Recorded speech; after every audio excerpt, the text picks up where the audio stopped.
Namaste, divine beings. Question: can karma be changed? Karma is the imprints of the past that follows us through each birth. It works its way on every level of our experience. My inspiration comes from the story of Markandeya. Sage Mrikandu and his wife did not have children. So they prayed to Lord Shiva for a child. Lord Shiva appears and grants them the choice of having 100 sons who would be foolish but they would live long, or one smart child who would live till the age of 16. Markandeya was born. When it was his 16th birthday, his father and mother were obviously very worried, and they told him about the circumstances of his birth.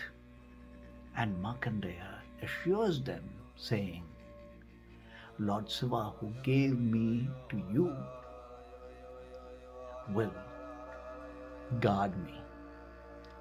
And saying so, Markandeya goes to the forest and creates a lingam and goes into meditating to hold Lord Shiva.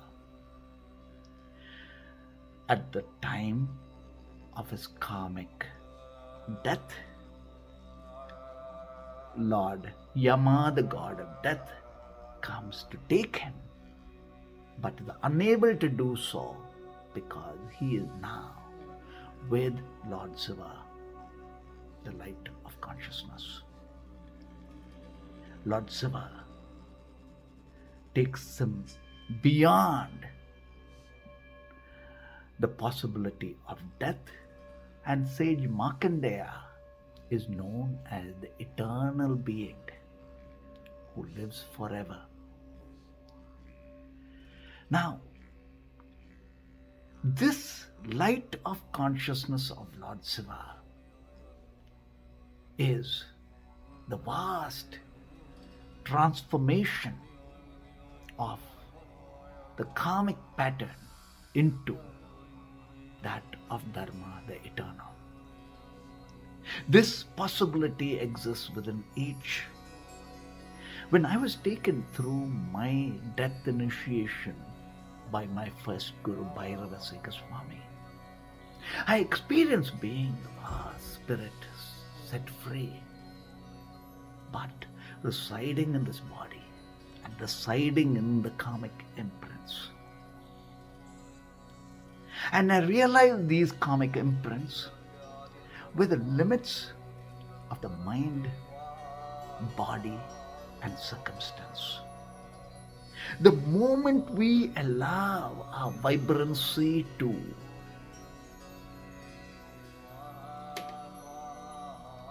work its way as the inner sacred fires, now we are transforming our karmic limits of problems and challenges to that of opportunity and blessings. Karma is time, and the greater light of consciousness is timelessness. So, in time we experience karma, and that sets us into the momentum of karmic pattern that constantly keeps coming back on a repetitive process.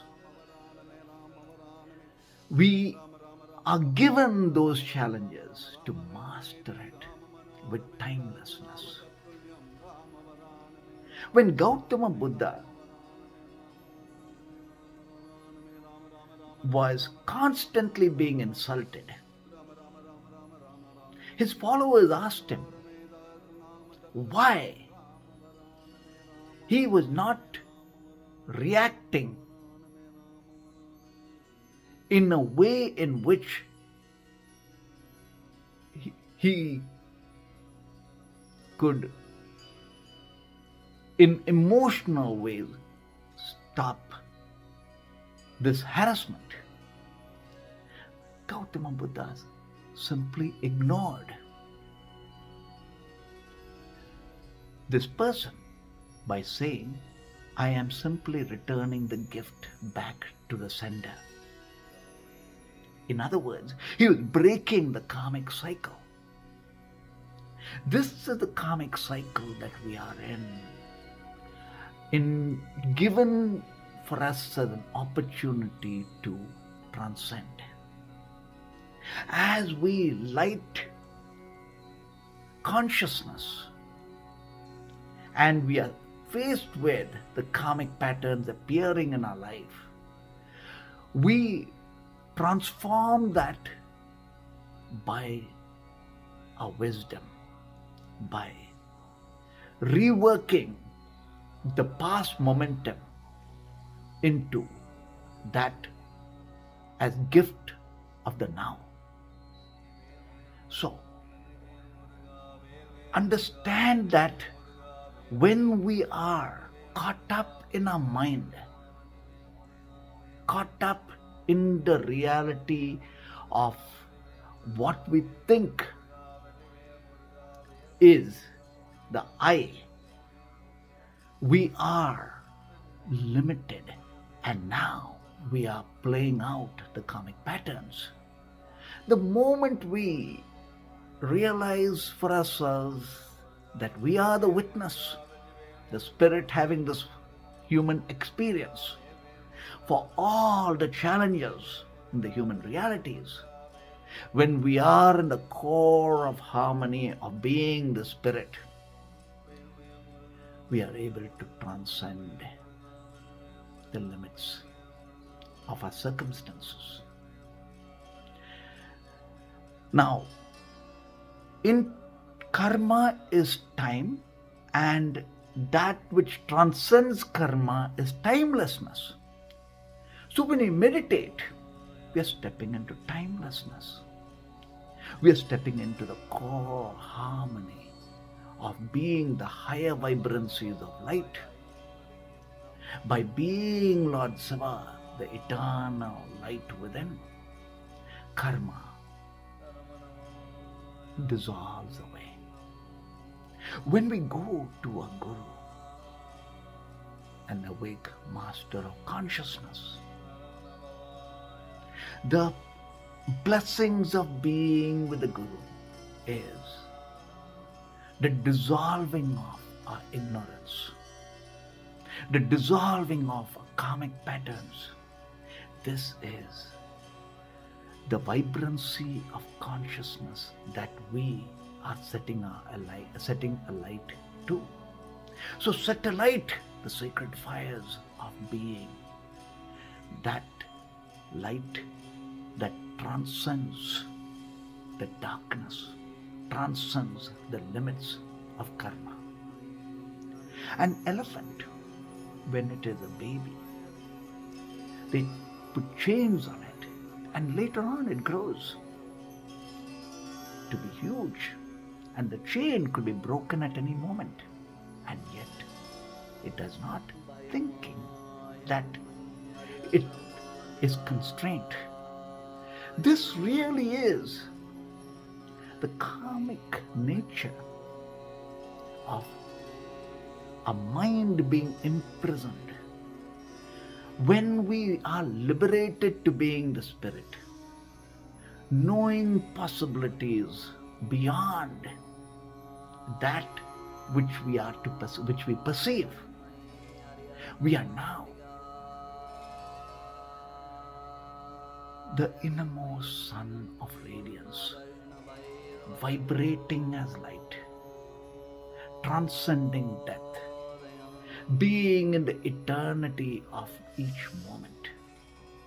And all possibilities now unfold for us as a magnificence of being Dharma. Dharma is wisdom. Dharma is the heart's doing.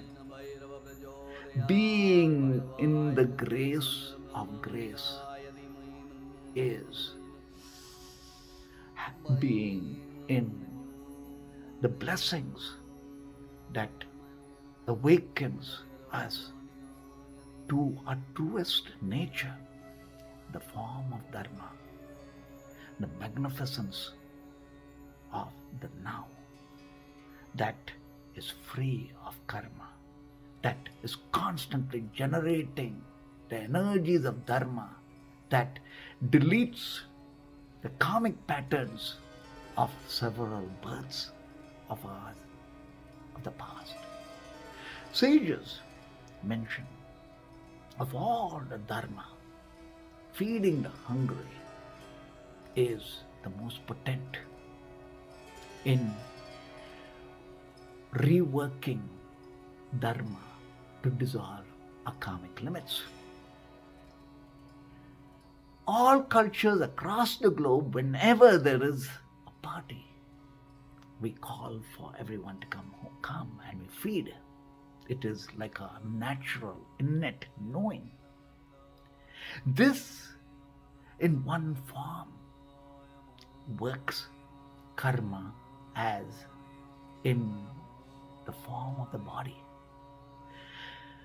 Goodness, higher thoughts of wisdom reworks karma from its roots. Assume a truest identity of being the form of Dharma.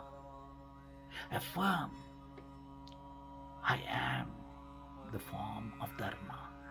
Know that we are the light, the eternal consciousness and blessings. May each moment be that of undiluted light that transcends darkness and poverty and limits of all its forms. Om Namah Shivaya.